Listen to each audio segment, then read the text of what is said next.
दोस्तों कहते हैं कि समय का चक्र बड़ा बलवान होता है।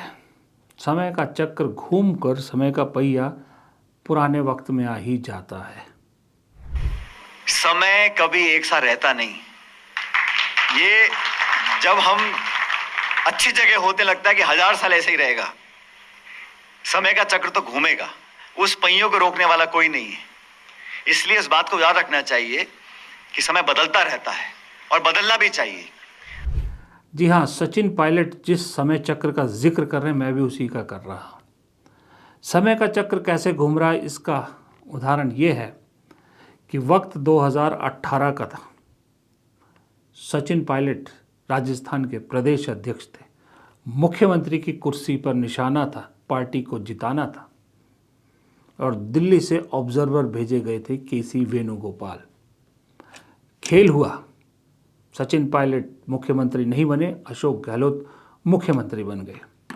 अशोक गहलोत उससे पहले दिल्ली में संगठन महासचिव थे।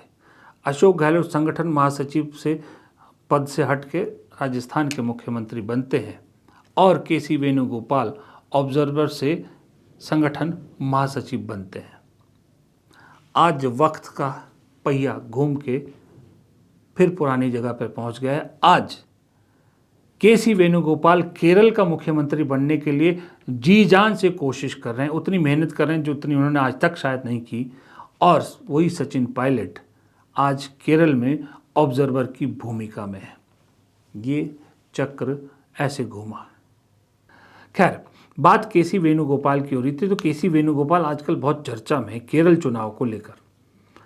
केसी वेणुगोपाल जो नाराज हैं कांग्रेस से, जिनको टिकट नहीं मिली, उनको मनाने में लगे हुए हैं। घर घर जाकर उनको मना रहे हैं और बहुत सारे लोगों के उन्होंने जो नॉमिनेशन थे वो भी वापस लेवा दिए हैं।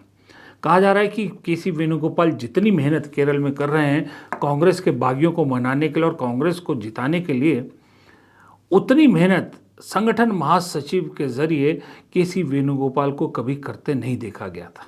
कुछ लोगों ने सवाल उठाया कि केसी वेणुगोपाल जी, अगर यही मेहनत बागियों को मनाने की आपने हरियाणा में की होती तो आज हरियाणा में कांग्रेस की सरकार होती। किसी ने कहा केसी वेणुगोपाल जी, अगर यही मेहनत आपने हिमाचल में की होती तो हिमाचल की सरकार खतरे में नहीं आती, वो बगावत नहीं होती। किसी ने कहा केसी वेणुगोपाल जी, अगर आपने यही मेहनत मध्य प्रदेश में की होती तो शायद आज कमलनाथ की सरकार होती, वहाँ पर कांग्रेस की सरकार हुई होती, बच जाती उस वक्त, आज तो नहीं, उस वक्त कमलनाथ की सरकार बच जाती।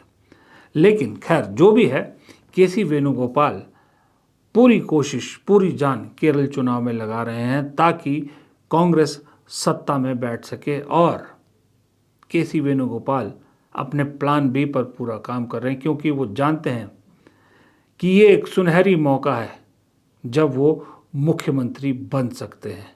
Here, not only here, everywhere, we didn't have that tradition to project a CM face.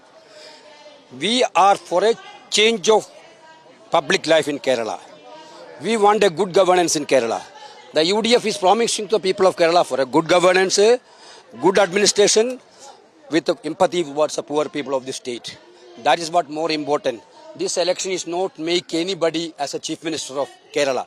In 2016 also, Pinarayi Vijayan was not a CM face for Kerala LDF.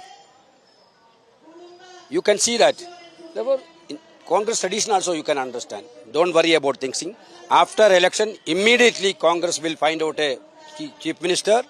He will run the state along with others. Okay? Exactly. Their own workers are upset with that. You can see the candidate list of BJP and some places of CPM. We can understand there is a completely this alliance, unholy alliance is taking place. Everybody now understand that. But including their cadre is not digesting that unholy alliance. It will not going to work. But they are trying for an unholy alliance. There are evidences also. केसी वेणुगोपाल कह तो रहे हैं कि वो मुख्यमंत्री के दावेदार नहीं है, या कह रहे हैं किसी को भी प्रोजेक्ट नहीं करेंगे, और जीएसवाई वो यही कहेंगे। लेकिन असल हकीकत यही है जो मैंने पहले आपको कहा कि वो जानते हैं ये सुनहरा मौका है और उनकी आखिरी कोशिश भी है कि अगर मुख्यमंत्री बन गए तो उससे बेहतर कुछ नहीं हो सकता उनके लिए, क्योंकि ये चीज़ मानते हो कि अगली बार जब कांग्रेस फिर चुनाव में जाएगी, अगर सत्ता इस बार सत्ता हाथ में आ जाती है, तो फिर जो मुख्यमंत्री अभी बनेगा वही दावेदार होगा, तब केसी वेणुगोपाल गिनती में नहीं होंगे। दूसरी बात, केसी वेणुगोपाल ये भी जानते हैं कि उनका जनरल सेक्रेटरी ऑर्गेनाइजेशन यानी संगठन महासचिव का कार्यकाल बहुत पहले पूरा हो चुका है। आज नहीं तो कल उन्हें वो कुर्सी छोड़नी पड़ेगी। अब उस कुर्सी को छोड़कर कहीं का मुख्यमंत्री बन जाए, इससे बेहतर क्या होगा, क्योंकि इनसे पहले जो जीएसओ थे अशोक गहलोत, उन्होंने भी यही किया था। जीएसओ का पद छोड़ने के बाद सीधा राजस्थान के मुख्यमंत्री बन गए थे, जबकि दावा सचिन पायलट का था और यही केसी वेणुगोपाल ऑब्जर्वर थे वहाँ पर। तो केसी वेणुगोपाल की पुरजोर कोशिश है कि इस बार दाव खाली ना जाए, इसलिए वो दिख भी रहे हैं और दिखा भी रहे हैं कि सबसे ज़्यादा कोशिश वही कर रहे हैं पार्टी को जिताने के लिए, बागियों को मनाने के लिए। दूसरी तरफ केरल में एक और कांग्रेस की पॉलिटिक्स का एक और नज़ारा भी है, एक और दृश्य भी है जो लोगों को तक नहीं पहुंचता। मुझे लगा उसका जिक्र करना और वो दिखाना भी ज़रूरी है। ये शख्स आप देख रहे हैं, ये कांग्रेस के उम्मीदवार हैं। ये कभी साइकिल पे तो कभी पैदल वोट मांग रहे हैं, और ये कोई छोटी मोटी हस्ती नहीं है। ये केरल के पूर्व मुख्यमंत्री ओमन चंडी के बेटे हैं। ओमन चंडी के बेटे चंडी ओमन दूसरी बार विधायक का चुनाव लड़ रहे हैं। ये चाहते तो ये भी बाकी नेताओं की तरह बड़ा लाव लश्कर लेकर प्रचार कर सकते, गाड़ियों का काफिला लेकर प्रचार करते, लेकिन इन्होंने चुना क्या, पैदल और साइकिल। एक आम आदमी की छवि के साथ चुनाव लड़ रहे हैं, और ये वही चंडी ओमन है जिन्होंने, बहुत कम लोगों को ये मालूम है कि राहुल गांधी की पूरी भारत जोड़ो यात्रा में ये चले थे और नंगे पांव चले थे। ये शख्स नंगे पांव चला था राहुल गांधी की भारत जोड़ो यात्रा में। पूर्व मुख्यमंत्री का बेटा है। पूर्व मुख्यमंत्री कोई छोटे मोटे पूर्व मुख्यमंत्री नहीं, कांग्रेस के अब तक के टॉलेस्ट लीडर माने जाते हैं केरल के, इतने पॉपुलर थे वो। उनके बेटे होने के बावजूद इतनी सादगी कि ना भारत जोड़ो यात्रा का पब्लिसिटी ली, किसी को पता नहीं लगने दिया, बहुत कम लोगों को पता, और ना इस वक्त कोई बहुत लाव लश्कर दिखा रहे कि मैं पूर्व मुख्यमंत्री का बेटा हूँ। कुछ नहीं, सादा सरल जीवन और उसी तरह से सादा सरल तरीके से चुनाव लड़ रहे हैं। मुझे लगता है कि चंडी ओमन जैसे उम्मीदवारों को ज़्यादा बढ़ावा मिलना चाहिए, मीडिया को भी, हम जैसे लोगों को भी इनको ज़्यादा दिखाना चाहिए, इनकी बात ज़्यादा होनी चाहिए, क्योंकि इस देश में चुनाव के करप्ट होने का सबसे बड़ा कारण यही है कि चुनाव इस देश में बहुत महंगे हो गए हैं। मैं आपको उदाहरण बताता हूँ कि अभी एक आध महीने में, 1.5 महीने में हिमाचल में, जहाँ जो मेरा राज्य है, वहाँ पंचायत चुनाव होने हैं। तो अभी मैं अपने गांव गया था, तो वहाँ बात चली पंचायत चुनाव को लेकर। तो किसी ने कहा कि हम अपना उम्मीदवार देंगे प्रधान के लिए, ये बोलेंगे, चलिए वो बात अलग है।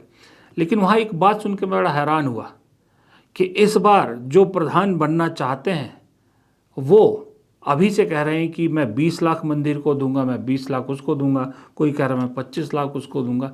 सोचिए, जब ऐसे लोग चुने जाएंगे, चाहे वो जितने ही डफर क्यों ना हो, चाहे जितने ही अक्षम क्यों ना हो, अगर उनके पास पैसा है तो वो चुने जाएंगे। और जो जितना ही काबिल क्यों ना हो, लेकिन अगर उसके पास पैसा नहीं है तो वो आदमी चुनाव लड़ने की सोच भी नहीं सकता। ये मैं पंचायत चुनाव की बात कर रहा हूँ। विधायक चुनाव सोचिए फिर कहाँ जाता होगा, और बड़े राज्यों में तो कितना खर्चा होता होगा। आज की डेट में कहा जाता है नॉर्मली भी कि एक विधायक का चुनाव बड़े राज्यों में का अगर आप लड़ रहे हो तो 15 से 20 करोड़ का बैठता है। अब जब चुनाव इतना बड़ा बैठता है, जो 20 करोड़ खर्चेगा फॉर एग्जाम्पल, जब वो विधायक बनेगा तो जाहिर सी बात है उसके पास भी कोई अली बाबा का खजाना तो है नहीं। सबसे पहले वो आदमी अपने 20 करोड़ कवर करने की पूरी कोशिश करेगा, और भ्रष्टाचार यहीं से शुरू होता है। इसलिए ओमन चंडी जैसे लोगों को दिखाना ज़रूरी है कि चुनाव ऐसे भी लड़ा जा सकता है।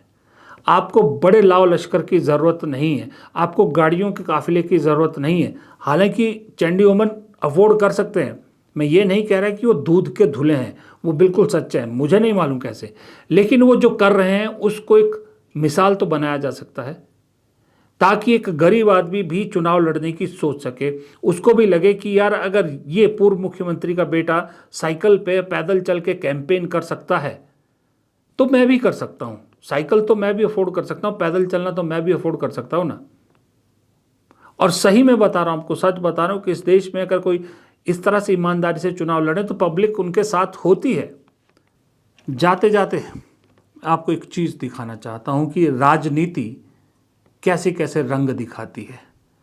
चुनाव जीतने के बाद जो मुख्यमंत्री पब्लिक से मिलने को भी जो है वो बचते हैं, जिनके पब्लिक जिनके आसपास नहीं भटक सकती, चुनाव आते ही वो पब्लिक कैसे मदारी की भूमिका में आते हैं और कैसे ये नेता बंदर बन जाते हैं, इसकी तस्वीर आपकी स्क्रीन पे है। देखिए, चुनाव का वक्त है और देश के 2 बड़े राज्यों के 2 मुख्यमंत्री वोट लुभाने के लिए, वोटरों को लुभाने के लिए स्टेज पर नाचने को मजबूर हैं। एक है ममता बनर्जी, एक है हिमंता बिस्वा शर्मा। नाच गाकर दोनों वोटरों को अपनी तरफ खींचने की कोशिश कर रहे हैं। ये है राजनीति का नया रूप। वो ज़माना गया जब आपको आपके मुद्दों पर वोट मांगा जाता था, भाषणों पर तय होता था कि आप कितना लोगों को अपील कर पाए। आज भाषण कहीं पीछे रह गए, मुद्दे पीछे रह गए। ये पीआर, स्टंटबाजी, शोबाजी, डांस, जैन वाई, ये सब आगे निकल गए। इसलिए जाते जाते मैं आपको ये वीडियो दिखाना चाहता था कि चुनाव ऐसा भी हो गया है, और जबकि मैं बात कर रहा था कि चुनाव वैसा होना चाहिए जैसा चंडी ओमेन लड़ रहे हैं। फिलहाल इस वीडियो में इतना ही। प्रदीप चौहान को दीजिए इजाज़त। नमस्कार।